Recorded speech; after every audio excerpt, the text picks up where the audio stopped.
ताज्या घडामोडींसाठी स्वानंद न्यूजला सबस्क्राइब करा आणि बेल आयकॉनवर क्लिक करा। सामाजिक, सांस्कृतिक, साहित्यिक, शैक्षणिक क्षेत्रातील भरीव कामगिरीमुळे लोकमान्यतेस पात्र उरलेल्या आगरी युथ फोरम या सेवाभावी संस्थेच्या वतीने सन 2004 पासून अखिल भारतीय आगरी महोत्सव या समाज सोहळ्याचा आयोजनात सुरुवात केली आहे। कल्याण डोंबिवलीकरच नाही तर ठाणे, रायगड, मुंबईवासीय सुद्धा आगरी महोत्सवाची वाट पाहत असतात।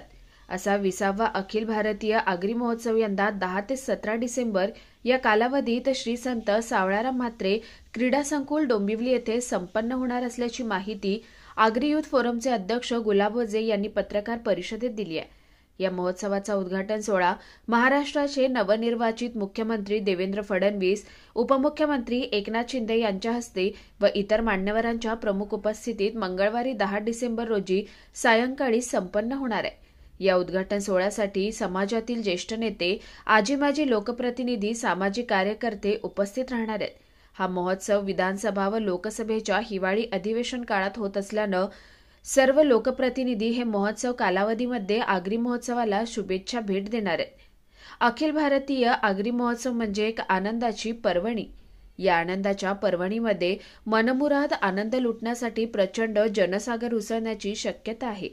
हे लक्षात घेऊन महोत्सवमध्ये भेट देणाऱ्या अबालवृद्धांना, महिलांना कोणत्याही प्रकारचा त्रास होऊ नये, खरेदीसाठी येणाऱ्यांना मनपसंत वस्तूंच्या खरेदीचा आनंद घेता यावा, संगीत नृत्यप्रेमींना आगरी कोळी ठसकेबाज गीतांवरील नृत्यांचा मनमुराद आनंद लुटता यावा, खवय्यांना स्वादिष्ट आगरी कोळी खाद्यपदार्थांवर मनसोक्त ताव मारता यावा, बच्चे कंपनीबरोबर त्यांच्या पालकांनाही आकाश पाळण्यात बसून आकाश एवढा आनंद घेता यावा, त्यांच्या आनंदामध्ये बाधा येऊ नये म्हणून महोत्सव समितीने अत्यंत नियोजनबद्ध अशी कार्यक्रमाची आखणी केली आहे। 20वा अखिल भारतीय आगरी महोत्सव 10 डिसेंबर ते 17 डिसेंबर संत सावळाराम महाराज क्रीडा संकुल डोंबिवली येथे संपन्न होत आहे। यामध्ये आजपर्यंत सर्व जनतेचं लक्ष लागलेला होता।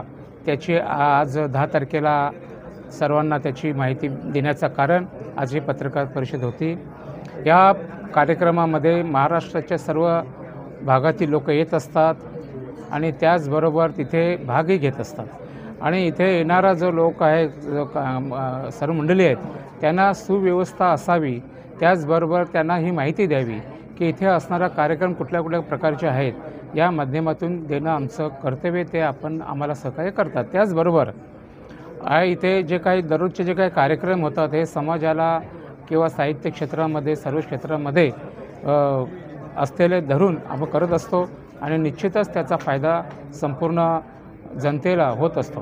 हा कार्यक्रम ॲट ए टाईम लाईव्ह कार्यक्रम असल्यामुळे 60 ते 70 लाख लोक बघतात आणि निश्चितच त्याचा संपूर्ण उपयोग ह्या आगरी महोत्सवाच्या प्रसिद्धीसाठी होते आणि त्यांना माहिती पण मिळली जाते। आज 20 वर्ष होत आहेत। 20 वर्षामध्ये जे काही कार्यक्रम आम्ही लावले, आपण हे साध्य होतं म्हणजे एकच तुम्हाला सांगू इच्छितो की जेव्हा 90वा अखिल भारतीय मराठी साहित्य संमेलन आपण भरवलं गेलं महाराष्ट्रामधील डोंबिवलीसारख्या साहित्य क्षेत्रामध्ये, त्यावेळेला 140 वर्षामध्ये डोंबिवली कल्याणमध्ये साहित्य संमेलन झालं नाही, पण ते करण्यासाठी हिंमत आम्हाला दिली, ते आगरी महोत्सवाने दिली।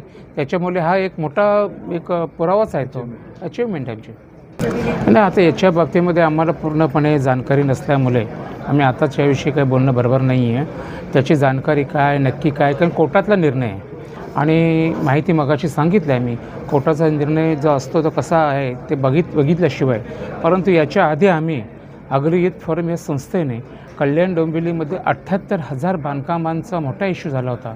त्यावेळेला सर्व पक्षातील त्या कालचे जे काही आपले नेते होते त्या लोकांनी एकत्र बोलून वेळोवेळी बैठका घेऊन सरकारमध्ये ही परिस्थिती मांडली आणि त्यावेळेला सरकारने मदतही केली। त्यावेळेचे मुख्यमंत्री आपले विलासराव देशमुख होते आणि त्यांनी या बाबतीमध्ये अग्यार कमिटी ही नेमली गेली आणि आज अग्यार कमिटी या कॉर्पोरेशनमध्ये कुठे आहे ते मला माहीत नाही, पण कॉर्पोरेशन अग्यार कमिटी नेमण्याचा प्रमुख ह्या सगळ्या मंडळीचे झालेले आहे। मुख्यमंत्री आपल्या व्यासपीठावर येणार आहे तर त्यांच्याकडे प्रमुख मागण्या कुठल्या केल्या? त्या आता आम्ही मागण्या त्या दिवशी समजेल तुम्हाला, काय असेल ते, कारण मागण्या तर असणारच आहेत. हे महाराष्ट्राचे मुख्यमंत्री, कुठलाही कोणी आजारी असला, महाराष्ट्राचे मुख्यमंत्री आहेत, त्याला महत्त्व आहे आणि त्यांच्या माध्यमातून समाजाचे प्रश्न सुटले पाहिजेत, कल्याण डोंबिवलीकरांचे सुटले पाहिजेत किंवा आपण त्यांना काय. कुणाल म्हात्रे, स्वानंद मीडिया, डोंबिवली.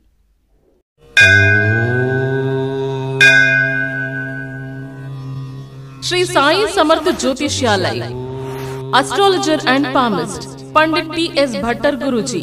अनेक राजकीय नेता, सिनी स्टार्स, उद्योगपति गुरुजी से परिहार लेके संतुष्ट है. हस्तरेखा, जन्म कुंडली, फोटो देखकर आपका जीवन का संपूर्ण भविष्य बताते हैं. मानसिक कष्ट, मानसिक चिंता, गृह दोष, विद्या, धन, गृह पीड़ा, राजनीतिक, शारीरिक पीड़ा, विवाह न होना, कोर्ट केस, प्रेम विवाह, लक्ष्मी जी की कृपा, संतान सुख, विदेशी यात्रा, व्यापार प्रगति, नौकरी, जमीन, घर खरीदी और भी अनेक समस्याओं को निवारण करते हैं. श्री साई समर्थ के पूजा के द्वारा गुरुजी सर्व समस्याओं को 100% संपूर्ण परिहार करते हैं. आपकी हर एक समस्याओं को गुप्त रखा जाएगा. गुरुजी को आज ही आकर मिलिए. मिलने का समय सुबह 10 बजे से रात 8 बजे तक.